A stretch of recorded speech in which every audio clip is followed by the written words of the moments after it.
मी कधीच कुणाच्या लेकींवर बोललो नाही. खूप वाईट थराला चाललात. नवनाथ वाघमारे यांच्या विधानावर जरांगेंनी संताप व्यक्त केला. लेकींवर बोलणाऱ्यांना आता सुट्टी नाही. बावनकुळेंनी मराठ्यांचा तळतळाट घेतलाय. वेळ आली तर आम्ही सरकार पाडू असा इशारा मनोज जरांगे पाटील यांनी दिला. आम्ही नाही कोणाच्या लेकीबद्दल बोललो. आम्ही म्हणलो का दाखवायच्या का दुसऱ्या बाजू बी? मग दाखायची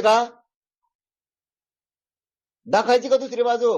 लय वासुदेव होईल बरं. मग इतक्या नीच थराला जर तुम्ही गेलात ना, मराठ्यांचे पोट्टे गाबडे सुद्धा सोपे नाहीत. मग तुम्ही आता लय वाईट थराला गेलात. आम्हाला त्याच्यापेक्षाही वाईट थराला जाता येत. सुरुवात तुम्ही केली ना, आता मराठी सुद्धा त्याच भाषेत तुम्हाला बोलणार. वेळ आली तर मराठी आम्ही सरकार पाडिणार. जर 58 लाख नोंदीतले एक बी नोंदी कमी केल्या तर. मी हे खूप तळतळाटीने सांगतो. एकतर बावनकुळेंनी इतका तळतळाट घेतलाय मराठ्यांचा शिरसाट्याने, त्यांनी गोरगरिबाचं वाटोळ करून. त्याच्यात ते घुमरे बी याचिका करायला लावितो, कुठं नाटकं करायला लावितो.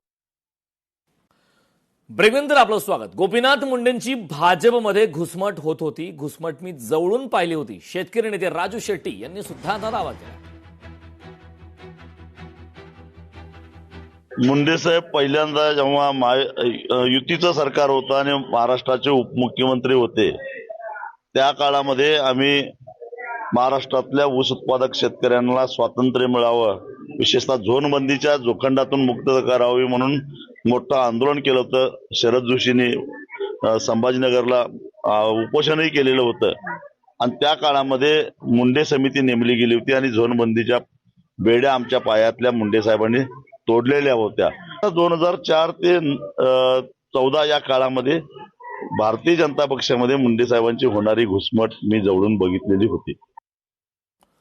मराठा समाजाच्या मागणीनंतर मोठ्या प्रमाणात जात प्रमाणपत्र वितरित करण्यात आले. मुख्यमंत्र्यांनी आणि महसूल मंत्र्यांनी विशेष पुढाकार यावेळी घेतलाय.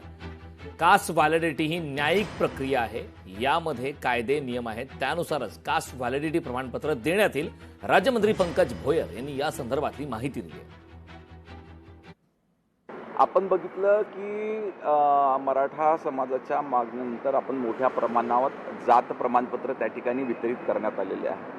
याच्यामध्ये विशेष पुढाकार घेतला राज्याचे मुख्यमंत्री सन्माननीय देवेंद्र फडणवीस साहेबांनी असो किंवा राज्याचे महसूल मंत्री चंद्रशेखरजी बावनकुळे असो.